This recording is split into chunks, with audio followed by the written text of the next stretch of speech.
سلام كم بيتنا وتفتواتن كبراتن تقاتل تلدوي تي في نتساعد زدالنا لكم حاضرتن واناون زيناتات زينا لكم كريمنا لنا تكتاتلنا عند عدمنا بيك اندي ار السنة وتعطهم فليمنا لنا موت كوفيلاند بلنا كبلو نحسوم تميتغالي عم زركبو تغارو تمزابل تيغليتوم ممحدار كفلا كتما قدامي ويانا ل400 قحومت كمشي شاب تحت قصر كم زو على فليتوم اب يمن نفرت امريكا بزكايدو دبداب للسانشو مونتن سدتنياتات هاغرات قرن افريكا تقتلهم سمين كوريا وتدراتا ابو غون روسيا كم زسلفت نمجمريا غزي بوغعي امينا ناب زرزرو سيرنا لنا مسالتاو زيناتات بينيام حدش سنة مكتتال موت كوفيلنا نصبلنا كبلون حسوم تميتقالي امزركبو تغارو تمزابل تغليطوم بمننتهم كامربتهم بحيل تسوغيغوم ابستفلاليو ماخلات معقوب تمزابل تزلو تغارو ززراربه غازيتا ال بايس زرخبو زنبره سبا حجز اورحي كاب 15 كيلو ناب 12 دما دحيرو ناب طره ገንዘብ ከም ዝተለወጠን መጠኑ ነው ሓደ ከም ዝመፀን ሕጂ ድማ ኣብ ከቢ ጸገም ወዲቆም ከም ዝርከቡን ይዝገለጽ በበዕለቱን ሕትመት ዝበቃን ዓለም ለኸ ተነባብነት ዘለዎ ጋዜጣ ስፔን ኤል ፓይስ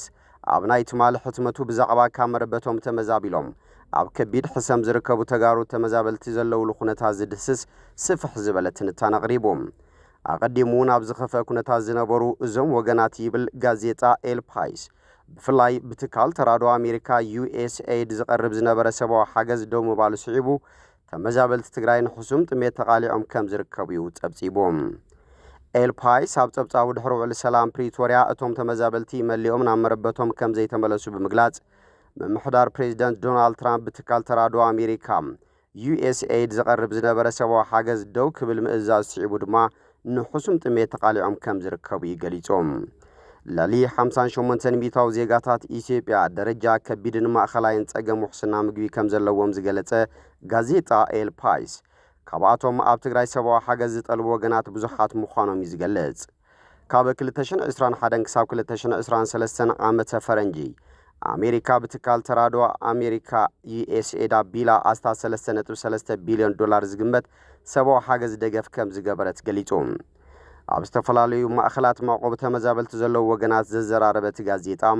ዝረኽብዎ ዝነበረ ሰብኣዊ ሓገዝ ኣብ ወርሒ ካብ 15 ኪሎ ናብ 12 ድሕሩውን ናብ ጥረ ገንዘብ ከም ዝተለወጠን መጠኑ እናው ሓደ ይመጽእ ከም ዘሎን እዩ ገሊጾም ሓላፊ ትካል ተራድኦ ኣሜሪካ ኣብ ትግራይ ኣይተ መብራህቶም በላይ እቲ ትካል ካብ 24 ወርሒ ጥሪ 2025 ቋጽራ ፈረንጂ جميرو سراح دو كم زبالة زغلت خوينم أمام حدار أقدي مسترخب حجز يسرحو كم زلو تزاريبهم أيتم براتهم تكال ترادو أمريكا دو مبالو أب كل مداو مدبات تغراي تعنتو كم زلو بمغلات أبدا لتمزابلتن سراحات مكل خالن مكوصارن HIV إدسن كابتوم كبير حاسياز صعب اللوم كم زخون ملاخيتهم غازيتا إل بايز زراربهم أما أكلات معقوب تمزابلت زركبو وغنات دحر مقراصت بتكال ترادو أمريكا USAID زقرب زنبره سبو حاجز دو بمبالو موت كوفيلنا نصبلنا كبلو زلوم كبيد صقم غليصوم اتوم وغنات بمحضار بريزيدنت دونالد ترامب اتي حاجز كقصلولون نامربتهم نخملسو كحجزن كم زحاتتون تغليصوم من محضار كفلا كتما قداماي ويانه ل400 يقحومت كمشيشا اب تحت قصر كم زو على فليتوم ابتا كفلا كتما اب ل 130 كلتن ستطرطرو اندا مستن ليتاو تليتن بستغبره حندبتاو تفتش اب 21 اندا مستታት 410 متقما خوشيشا كم تتحزه ايت اتاخلت ارغاو غليصوم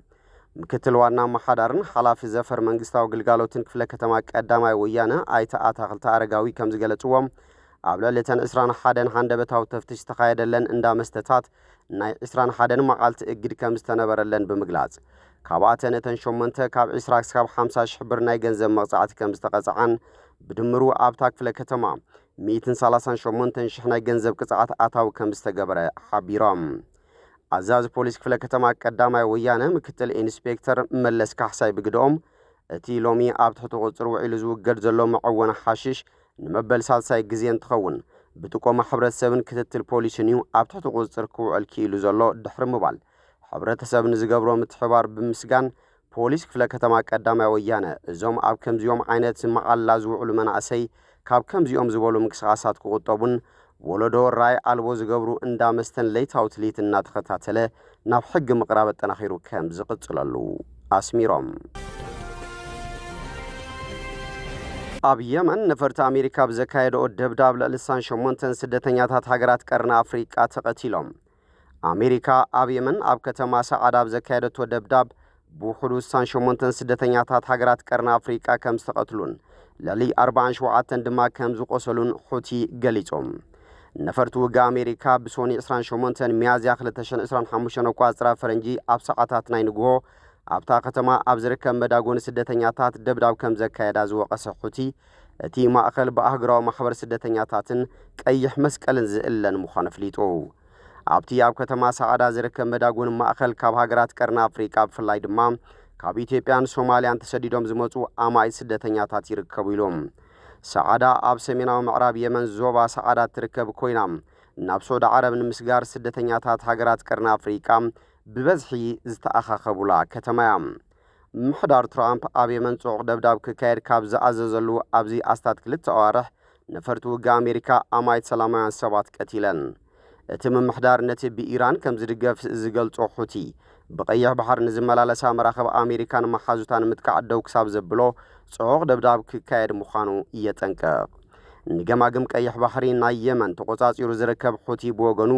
ግብረ መልሲ ናይቲ ኣሜሪካ ተካይዶ ዘላ ደብዳብ ብቀይሕ ባሕር ንዝመላለሳ መራኸብ ኣሜሪካን መሓዙታን ብዝለዓለ ከም ዘጥቀዕ የመልክት ሰሜን ኮርያ ወታደራታ ኣብ ጎን ሩስያ ከም ዘሰለፈት ንመጀመርያ ግዜ ብወግዒ ኣሚና ሰሜን ኮርያ ወታደራታ ኣብ ኩናት ዩክሬን ኣብ ጎን ሩስያ ከም ዘሰለፈት ንፈለማ ግዜ ዝኣመነት ኮይና ሰራዊት እቲ ሃገር ብመንገዲ መንግስታዊ ማዕከን ዜና ኣብ ዝሃቦ መግለጺ መራሒ ኪም ዮንግ ኡን ብዝሃቦ መምርሒ መሰረት ሰራዊትና ኣብ ጎን ሩስያ ተሰሊፉ ዞባ ኩርኩስ ሓራን ምውፃእ ሙሉእ ብሙሉእ ሓጊዙ ኢሎም ፒዮንግያንግ ነዚ ትገልጽ ዘላ ጠቕላሊ ሓለቓ ስታፍ ሩስያ ቫለሪ ግራሲሞቭ ንፈለማ ግዜ ብወግዒ ጅግንነት ወታደራት ሰሜን ኮርያ ድሕሪ ምምጓስ እዩ ሰበስልጣን ምዕራባውያን ሃገራት ካብቶም ናብ ሩስያ ዝተላእኹ 11,000 ወታደራት ሰሜን ኮርያ ኣብ ዝሓለፈ 3 ኣዋርሕ ጥራይ 1,000 ዝኾኑ ኣብቲ ኩናት ከም ዝተቐትሉ ክገልጹ ተሰሚዖም እዮም ሓለቓ ስታፍ ሩስያ ብተወሳኺ ሩስያ ንምዕራባዊ ዞባ ኩርስክ ደጊማ ሙሉእ ብሙሉእ ከም ዝተቆጻጸረት ገሊጹ ነዚ ግን ዩክሬን ነጺጋቶም ኣሜሪካ ንመግለጽ ሰሜን ኮርያ ብዝሃበቶ ግብረ መልሲ ሰሜን ኮርያ ኣብ ምንዋሕት ኩናት ብዝተጻወተቶ ተራ ሓላፍነት ክትወስድ ይግባእ ኢሉ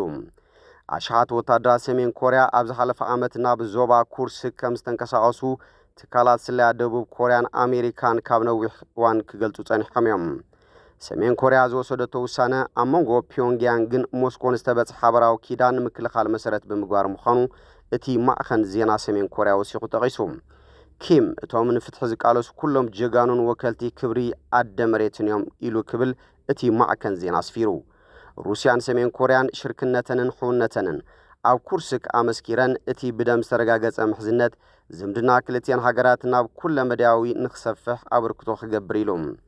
እቲ መግለጽ ብተወሳኺ ሰሜን ኮርያ ንሩስያ ብኣጽዋራት ክትሕግዝ ምዃና ኣመልኪቶም እዚ ኮይኑ ግን ማዕከን ዜና ሰሜን ኮርያ ብዛዕባ ኩነታት ወታደራቱን ድሕሪ ምዛም ተልእኾ ኩርስክ ተኽእሎም ምምላሶምን ካልእን ዝበሎ ነገር የለን እቶም ወታደራት ኣብ መንጎ ፑቲንን ኪምን ድሕሪ ዝተገብረ ዓሚቕ ምርዳእዮም ካብ ዝሓለፈ ጥቅምቲ ተትሒዞም ናብ ሩስያ ዝተላእኹም እቲ ክልቲኦም መራሕቲ ዝበጽሕዎ ስምምዕ ክልቲአን ሃገራት ዝኾነ ተጻብኦ ምስ ገጥመን እውን ብሓባር ክምክታ ተሰማሚዖም እቶም ናብ ሩስያ ዝተላእኹ ወታደራት ሰሜን ኮርያ ካብቲ ፍሉይ ሓይሊ ዝተዋጽኡ ኮይኖም ንኽውንነት ዘመናዊ ውግእ ድልዋት ከም ዘይኮኑ ወታደራዊ ክኢላታት ይገልጹ ላዕለዋይ ወታደራዊ ኣዛዚ ጀነራል ኣሌክሳንደር ሳይሪሲክ ንዓቕምቶም ኮርያውያን ኣመልኪቱ ኣብ ዝሃቦ መጠንቀቕታ ንወታደራት ዩክሬን ኣመና ከም ዘሸገርዎም ሓቢሩ ነይሩ